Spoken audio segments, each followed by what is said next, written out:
Hi అండి, అందరికీ నమస్తే. తెలుగు రెసిపీస్ ఫర్ ఆల్ ఛానల్లో ఈరోజు మనం కొబ్బరి రవ్వ పాయసం ఎలా తయారు చేసుకోవాలో చూద్దాము. ఇది కూడా మనకి ఫెస్టివల్స్కి, ఇప్పుడు వచ్చే ఉగాదికి, అలాగే ప్రతి పండగకి కూడా మనం రెడీ చేసుకోవచ్చు అండి. దేవుడికి నైవేద్యంగా కూడా మనం దీన్ని పెట్టుకోవచ్చు. ఇప్పుడు మనం ఈ కొబ్బరి రవ్వ పాయసం తయారు చేసుకోవడానికి ముందుగా ఒక కప్పు రవ్వ తీసుకోండి, ఒక 3 స్పూన్లు నెయ్యి తీసుకోండి. ఇది కొంచెం వేడైన తర్వాత దీంట్లో మనం రవ్వని దోరగా ఫ్రై చేసుకోవాలి. మాడకుండా మీడియం ఫ్లేమ్లో మనం ఈ నెయ్యిలోనే ఈ రవ్వ అంతా కూడా ఫ్రై చేసుకోవాలి. ఇది కొంచెం వేగిన తర్వాత మనం ఒక చిప్ప కొబ్బరి మనం పైన నల్ల పెంక్ అంతా తీసి మనము కొబ్బరి తురిమే దాంతో తురుముకోవాలండి. లేదంటే మిక్సీ వేసుకున్నా పర్వాలేదు. ఈ కొబ్బరి తురుము అలాగే రవ్వ ఈ రెండు కూడా నెయ్యిలోనే వేయించుకోవాలి. ఇదంతా పచ్చివాసన కొంచెం పోయేదాకా మనం ఫ్రై చేసుకుంటే సరిపోతుంది.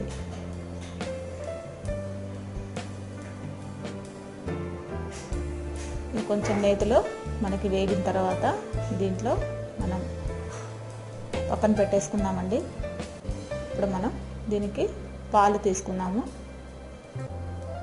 పచ్చివాసన పోయేదాకా దీన్ని ఫ్రై చేసుకోవాలండి.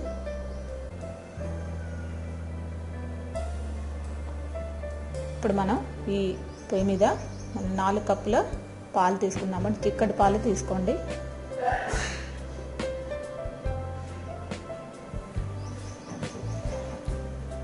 చిక్కటి పాలు ఒక 4 కప్పులు తీసుకోవాలి.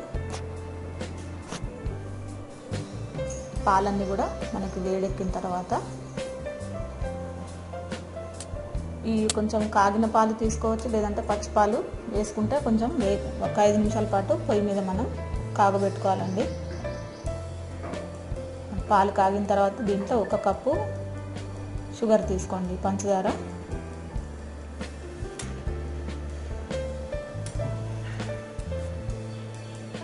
పాలు మరిగే వరకు కొంచెం మనం పొయ్యి మీద ఉంచేసి ఇప్పుడు దీంట్లో ఈ వేయించుకున్న కొబ్బరి రవ్వని దీంట్లో కొద్దిగా వేసుకుంటూ ఉండలు కట్టకుండా మనం కలుపుకోవాలండి.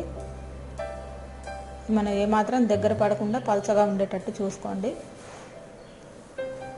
ఒకవేళ పాలు కొంచెం ఎక్కువగా కావాలంటే కొన్ని వేసుకుంటూ కూడా మనం దీన్ని పలచగా చేసుకోవాలి. రవ్వ ఉడికిన తర్వాత మనకి ఇది దగ్గర పడుతూ ఉంటుందండి. కలుపుతూ ఉండలు రాకుండా మీరు జాగ్రత్త పడి ఉప్మా మనకి ఈ రవ్వ ఉడికే వరకు ఉంచుకుంటే సరిపోతుంది. ఇప్పుడు మనం స్టవ్ బంద్ చేసుకున్నాము. రవ్వ ఉడికిపోయింది. దీంట్లో ఒక 3 లేదా 4 ఇలాచీలు దంచి వేసుకోండి ఫ్లేవర్ కోసం. చాలా రుచిగా ఉంటుందండి ఈ కొబ్బరి రవ్వ పాయసం.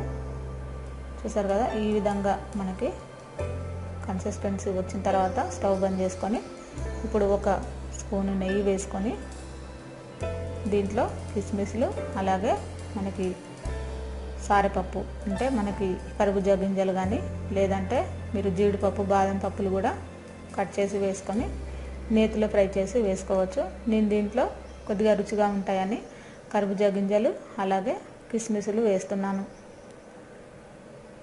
ఇవే వేయాలని ఏం లేదండి, జీడిపప్పు, బాదం కూడా మీరు ఫ్రై చేసి వేసుకోవచ్చు. ఫ్రై అయిన తర్వాత ఈ పాయసంలో కలుపుకొని మనం సర్వ్ చేసుకోవడమే. చూసారు కదా, ఎంతో రుచికరమైన ఈ కొబ్బరి రవ్వ పాయసం మనకి రెడీ అయిపోయింది. చాలా టేస్టీగా ఉంటుందండి. కొబ్బరి వేసాం కాబట్టి రుచి కొంచెం ఎక్కువగానే ఉంటుంది. ఇది మనకి దేవుడికి నైవేద్యంగా పెట్టుకోవచ్చు. ఇంట్లో ఎప్పుడంటే అప్పుడు కావాలంటే సింపుల్గా ఇలా రెడీ చేసుకొని తినొచ్చండి. పిల్లలకు కూడా చాలా మంచిది.